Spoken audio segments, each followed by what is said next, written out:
அப்புறம் பச்சை பச்சை என்னங்க பேசுவீங்க நீங்க?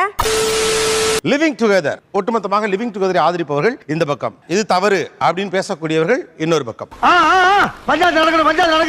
எப்படி இந்த உறவு முறைக்குள் நீங்கள் வந்தீர்கள்? எப்படி நீங்க முடிவு பண்ணீங்க நம்ம லிவ் இன் ரிலேஷன்ஷிப்ல இருக்கலாம்னு? அது வந்து ஒரு திடீர்னு நடந்த ஒரு விஷயம் தான். Actually he is studying college தான். ஃபைனல் இயரில் இருக்கும்போது he staying with his friends. என்னென்னா சாப்பிட்டியா, தூங்கினியா, என்ன பண்ணுறீங்க, அது மாதிரியெல்லாம் கேட்டு ஷேர் பண்ணும்போது வெளியில் சாப்பிட்டேன், எனக்கு ஃபீவராக இருக்குது, அப்படி இருக்குன்னும் போது எதுக்கு தனியாக இருந்து கஷ்டப்படணும், அதுக்கு நான் வந்து என் கூட வேற ஒருத்தவங்கள வச்சுட்டு ரூம்மேட்டாக வச்சுட்டு இருக்கிறதுக்கு வைகாண்ட் அவங்க கூட இருந்து நான் ஹெல்ப் பண்ணால் நல்லாயிருக்கும் அப்படின்னு சொல்லிட்டு ஐ ஃபீல். உனக்கு வெக்கமல்ல? வெக்கப்பட்டா வாழ முடியுமா? ஸோ பேசிக்கலி எல்லாரு கூடயும் வாழறதுக்கு யூ ஹாவ் டு நோ அவங்க எப்படி இருக்காங்கன்னு கூட இருந்தாதான் உங்களுக்கு தெரியும். எப்படி சின்ன விஷயத்துல இருந்து பாத்ரூம் ஃப்ளஷ் பண்றானான்றதுல இருந்து யூனோ இம்பார்ட்டன்ட் விஷயம் வரைக்கும் உங்களுக்கு கூட இருந்தாதான் தெரியும். அட கன்றாவியே. நீங்க ரெண்டு பேரும் சிறு வயதுல இருந்து காதலிச்சீங்களா? இல்ல. As it happened, we used to stay together அப்பப்போ overnights. Then it just extended over time. தமிழ்ல சொல்லுங்களேன். இங்கிலீஷ் தெரியாதா?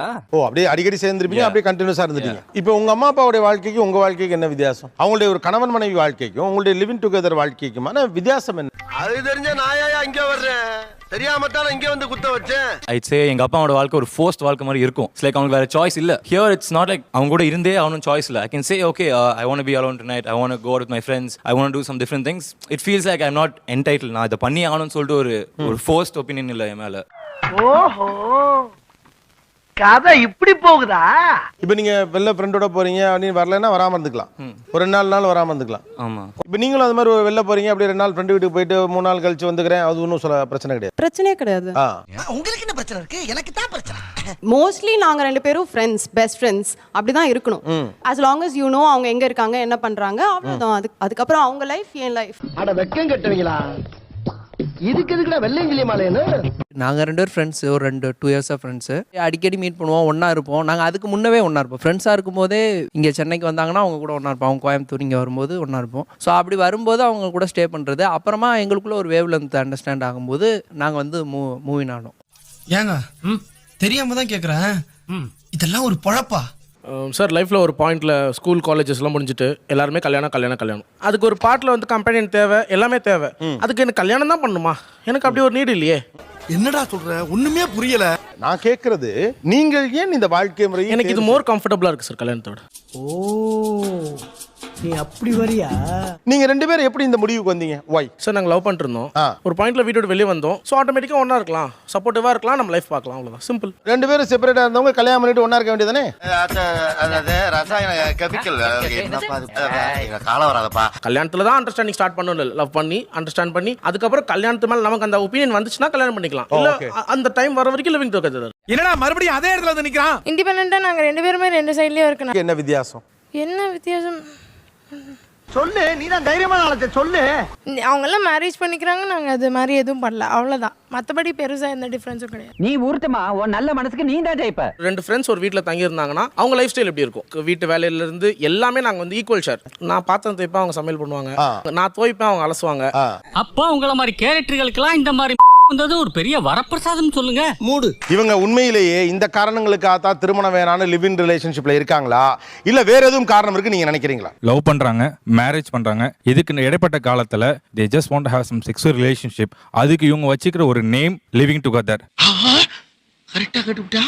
இது ஒரு மோசமான குற்றச்சாட்டு உங்கள் மீது. நீங்க ஒரு செக்ஷுவல் ரிலேஷன்ஷிப் உங்களுக்கு தேவைப்படுது, அதுக்காக நீங்க அதை வச்சுக்கிறீங்கிறாங்க, அவ்வளவுதான். சார் அது இட்ஸ் ஃபார் செக்ஸ் இல்லை, ஆனால் இட் ஹேப்பன்ஸ். அதை வந்து தவிர்க்க முடியாது. இது நேத்து இன்னைக்கு இல்ல, காலங்காலமா தொட்டு நடக்கக்கூடிய ஒரு சம்பவம். If you want only sexual desires, there are plenty of places available for that. You don't have to live together. Simple. அப்ப நீங்க வந்து மேரேஜே பண்ணிருக்கலாமே. I don't like. எனக்கு கல்யாணம் எதை பத்தி நீ பேசக்கூடாது சொல்லி வச்சுட்டேன்.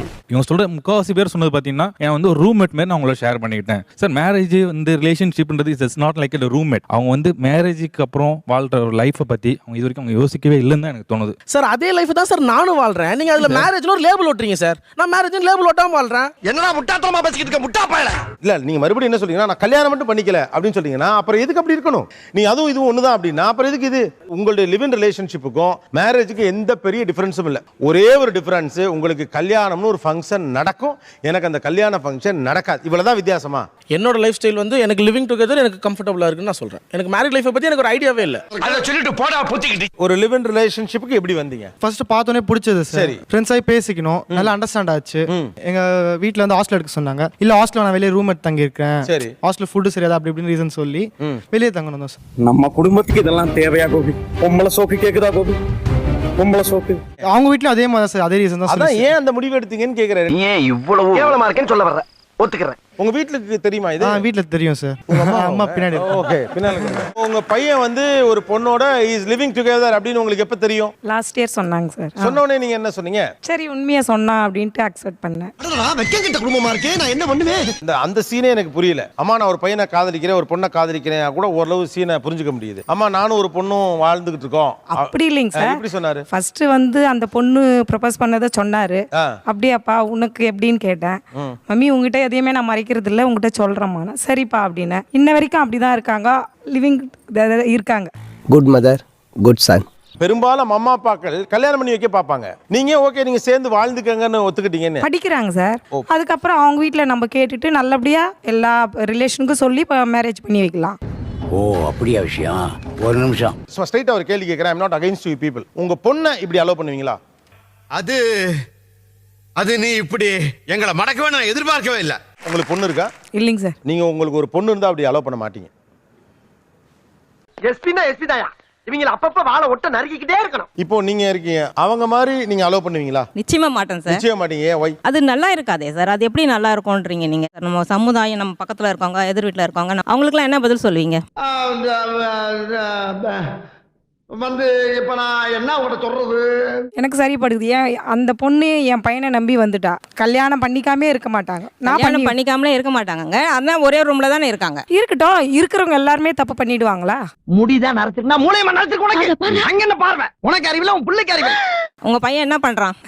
வேலைக்கு கூட போல. அவனோட செலவுக்கே நீங்க தான் பணம் கொடுக்குறீங்க. ஆனா அவன் இன்னொரு பொண்ணோட அவன் தங்கி இருக்கட்டும் பரவாயில்லன்னு சொல்லியிருக்கீங்க. அது என்ன அர்த்தம்னு எனக்கு ஒண்ணுமே புரியலையே. என் புள்ளைய ரொம்ப கேவலப்படுத்தின சூனியக்காரனை கூப்பிட்டு உன் வாயை கட்டி போட்டுருவன் பாத்துக்க. எனக்கு அவன் மருமகளா வரப்போறா. பொண்ணை பார்த்து அந்த பொண்ணு தான் முடிவு பண்ண அப்புறமா தான் அந்த பொண்ணு நாங்க நிச்சயம் பண்ணதுக்கு அப்புறம் தான் அது என் மருமகள் வரப்போறாங்கன்னு சொல்ல போறோமே கண்டி. லவ் பண்ணிட்டு இருக்கும்போதே இது என் மருமகன்னு சொல்ல மாட்டோம். இந்த கிளி கிளிக்கிறாள் எந்த ஒரு காரியா இருப்பா? சரிப்பா, ஒரு கேள்வி. அவங்க என்ன நினைக்க பிரிஞ்சுதான் சார். வேற பொண்ணு பாப்பா சார். வேற பொண்ணு பாப்பா? கண்டிப்பா. ரைட். இப்போ இந்த பொண்ணை விட்டுருவீங்க? ஆமா சார். ஆட பிக்காளிப்பல. இப்போ அந்த பையனே சொல்றான் நான் வேற பொண்ணை பாப்பேன் அப்படிங்கிறான். அது உங்களுக்கு ஓகேயா? Okay sir. அப்ப அந்த பிள்ளை என்னவா? அப்ப அது ஒரு மருமகம், இது ஒரு மருமகம் சார். இது சரியா தப்பா? தப்பா. ஆமா, அவரே சொல்றாரா? Very good very good. எனக்கு தெரிஞ்ச 2-3 பேர் லிவின்ல இருக்காங்க. இப்போ ஒரு மேரேஜ்னு ஆயிடுச்சுன்னா ஃபோர்ஸ்ன்னு கூட நினைக்கட்டும், ஒரு 1 இயர்லயே வந்து போர் அடிச்சிருங்கிறதுக்கு குழந்தைங்கிற பேச்சு ஸ்டார்ட் ஆகும். இவங்களுக்குள்ள அந்த குழந்தைங்கிற பேச்சு அந்த லிவிங் ரிலேஷன்ஷிப் எண்ட் வரைக்குமே இருக்காது.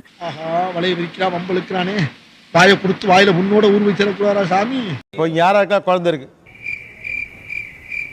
யாருக்கு இல்லைன்னு தெரியும் எனக்கு. நீங்க எத்தனை வருஷமா லிவின்ல இருக்கீங்க? 2 years இருக்கு. நீங்க பார்த்து உங்களுக்கு தெரிஞ்ச லிவிங் ரிலேஷன்ஷிப்ல இருக்கவங்க குழந்தை பெத்துக்கிட்டவங்க யாராவது இருக்காங்களா? எவ்ரிபடி. ஏன் குழந்தை பெற்றுக்கொள்வது இல்லை? குழந்தை வந்து கண்டிப்பா அவசியம். ரைட். அப்புறம் அதை பெத்துக்கிறது இல்ல?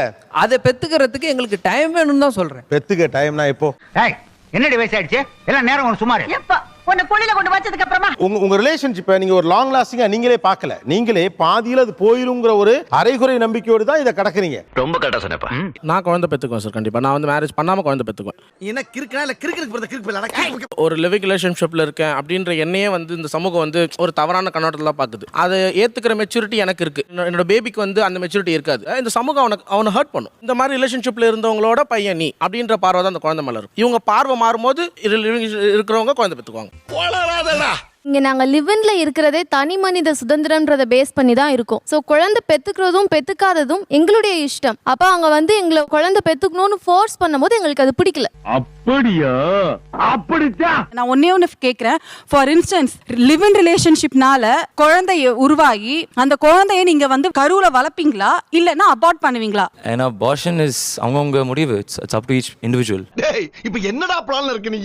இந்த ரிலேஷன்ஷிப்ல யாருக்கு லாபம்? ஆணுக்கா பெண்ணுக்கா? பெண்களுக்கா? ஆணுக்கு தான் சார். ஏன் ஆணுக்கு லாபம்? அவங்க எப்ப வேணாலும் பிரேக்கப் பண்ணிட்டு போயிடலாம், அவங்களுக்கு இன்னொரு லைஃபும் கிடைக்கலாம், ஈஸியா செட்டில் ஆயிடலாம். ஆனா பெண்களுக்கு அவ்வளவு சீக்கிரமா கிடைக்காது. ஒத்துக்கிட மனசு இல்லனாலும் அதான் நேசம் சார். அவங்க வந்து எக்ஸாக்டா மீன் பண்றது செக்ஸை தான் சார். செக்ஸின் வழியில தான் ஆண்கள் வந்து பலனடைறாங்கன்னு சொல்றாங்க. இல்லம்பியா நீ சொல்ல மாட்டேன்னு வச்சு அது ரகசியமா தானே இருக்கு. எப்படி நீங்க வந்து பெண்கள் எது ரகசியமா இருக்கு? புரியல, நீங்க ரகசியமா இருக்கீங்க. உங்களுக்கு தப்பில்லாத ஒரு உறவா தெரிஞ்சதுன்னா ஓப்பனா இருந்திருக்கலாம். கரெக்ட், நியாயமான பேச்சுப்பா. பெண்ணு வந்து இந்த உறவுல வந்து உடல் ரீதியா பாதிக்கப்படுறா. அபார்ஷன், குழந்தை பிறக்கிறது, இதெல்லாம் பெண்ணுக்கு இருக்கு. அதை அவ வளர்க்கணுங்கிற கட்டாயம் இருக்கு. அவங்க சொன்ன மாதிரி எக்ஸாம்பிள்ஸ்லாம் அந்த மாதிரி ஏதாவது இன்சிடென்ட் ஆனாதானே உடல் ரீதியா பெண்களுக்கு பிரச்சனைன்னு சொல்லி ஸ்மார்ட்டா இருங்க, புத்தி யூஸ் பண்ணுங்க. எவ்வளவு வாட்டி சொன்னேன் அழகா இருந்தா அறிவு சுத்தமா இருக்காதுன்னு, பாத்தியா? லிவ் இன் ரிலேஷன்ஷிப்லையும் ஆணும் பெண்ணும் சமம் இல்லை, ஆணுக்கு தான் அட்வான்டேஜ் இருக்குங்கிறவங்க யார்? அவரே சொல்றாரு. அந்த ஆள் நாணயமா தான் இருக்கிறாரு. அவர் முதல்ல நாணயமா தான் இருக்காரு. உங்களுக்கு பிடிக்குதோ பிடிக்கல, is open about it. But உங்க நேர்மை எனக்கு ரொம்ப பிடிச்சிருக்கு. இது மாதிரி என்னோட ரிலேட்டிவ் யாரும் இருந்தானா ஃபர்ஸ்ட் வந்து அடிப்போம். இது வந்து நாயம்னு சொல்லி இவங்க பேச வர்றாங்க. என்னோட ரிலேட்டிவ் யாரும் இருந்தா விட அடிச்சு தான் பேசுங்க. நீங்க சொல்லுங்க, அடிச்சிட்டு ஓகே மட்டும் நீங்க யாராவது சொல்லுங்க. என்ன சண்டைக்கு வர்றையா? தெரியுதுல்ல, மண்ட பத்திரம். இதே லாஜிக்ல ஒரு வீட்டை பொண்ணு பார்க்கும்போது ஏன் ஃபுல் ஃபேமிலி போயிட்டு டெஸ்டிங் தானே பண்றீங்க? என்ன டெஸ்டிங் பண்ணுவாங்கன்னா, என்ன பொண்ணு நடக்குதா பாருங்க. ஒரே நிமிஷம். என்ன குமார் அவசரப்பட்டிய?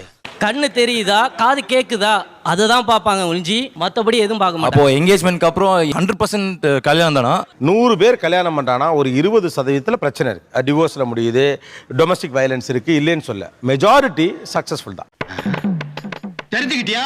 காமன் பிளாட்ஃபார்ம்ல எவ்வளவு எளிதா சொல்றீங்க, நான் அடிச்சிருவேன். அப்புறம் பச்சை என்னங்க பேசுவீங்க நீங்க ஒரு பொண்ணை வந்து இங்க இருந்து ஒரு பொண்ணை நீங்க தாராளமா கேளுங்க பாப்போம். ஏன்பா இதுக்கு போய் இப்படி கோவப்படுற? நீ என்ன கோவப்படுற? நீ செக்ஸுக்காக தானே போன, நீ வெளியே போயிடலாம், ஈஸியா வெளியே போயிடலான்னு தானே போற. ஆல்டர்னேட்டிவ்ஸ் பத்தியே யோசிக்காம நம்ம எங்க போறோம், இன்னொரு ஆல்டர்னேட்டிவ் வே உள்ளவன நம்ம எவ்வளவு இகழ்ச்சியா பாக்குறோம். இங்க சொல்றாங்கல்ல, நான் பாத்திரம் விளக்குவேன், அவன் தோசை சுடுவா, அவன் தோசை சுட்டான். அங்க எத்தனை பேர் அது சாத்தியம்னு தெரியல. இவங்களுக்கு அந்த ஏக்கம் இருக்கு, இந்த ஏக்கம் கோபமா மாறுது. இனஃப்டா, அடிச்சிடு. நான் காதலிச்சு கல்யாணம் பண்ணிட்டுவேன். என் வீட்டுல தோசை நான் தான் சுடுறேன், என் வீட்டுல பாத்திரம் நான் கழுவுறேன், ஒரு நாள் என் மனைவி கழுவுறா. இப்ப நான் பெட்டரா அவங்க பெட்டரா? இல்ல பெட்டர் எதை சொல்றேன்ல, இது இந்த சமாளிக்கிற வேலையில வச்சுக்கிறாங்க. இத பொத்தாம் போது நம்ம ஏன் விடக்கூடாது அப்படின்னா அவர்களுக்கு சொல்லணும். அப்பதான் அடுத்த தலைமுறை சரியாகும். இல்ல மேரேஜ் தான் சரினா மேரேஜ் சரின்னு சொல்லணும். அவர் ஒரு விருப்பப்படி இருந்துக்கப்பா, நீ உன் விருப்பப்படி இருந்துக்க, நீ உன் விருப்பப்படி இருந்துக்க. என்ன தவறு இருக்கு? அப்படி அவுத்து விடக்கூடாதுன்னு நான் நினைக்கிறேன். அவன் கிடக்குறான். இது நல்லா இருக்கு. அதை விட இது பெட்டரா இருக்குன்னு நினைக்கிறாங்க. தப்பு பட்டா அடிபட்டு திரும்ப வந்து அதுல சேர்ந்துக்கட்டும். எக்ஸ்பெரிமெண்ட்ல 2 வகை இருக்கு. ஒன்னு கண்டுபிடிக்கிற மருந்தை வந்து குரங்குட்டி கொடுத்து பாக்குறது, இன்னொன்னு கண்டுபிடிக்கிற மருந்தை வந்து விஞ்ஞானி தானே சாப்பிட்டு பாத்துக்குவான். நீங்க எல்லாம் தானே சாப்பிட்டு பாத்துக்கிற விஞ்ஞானிய. சமூகத்துக்கு இந்த மருந்து புதுசு. இப்ப என்னடா செய்யற? நாங்க தான் அவங்களுக்கு சொல்லி கொடுக்க போறேன். செத்து போனாட்டே அங்க சாப்பிட்டு மருந்து சாப்பிட்டு செத்து போயிட்டான், நீ சாப்பிடாத இந்த மருந்துன்னு சொல்ல போறேன். யாரா நீ இவ்வளவு டேலண்டட் ஆகுற? ஓவராலா பாக்குறப்ப என்ன அப்படின்னு கேட்டா, உலகம் முழுவதும் இதை ஆதரித்த நாடுகள் குடும்பங்களுக்கு திரும்பி கொண்டிருக்கின்றன. Please don't test relationships. தெரிஞ்சிக்க புரிஞ்சிக்க கரெக்டா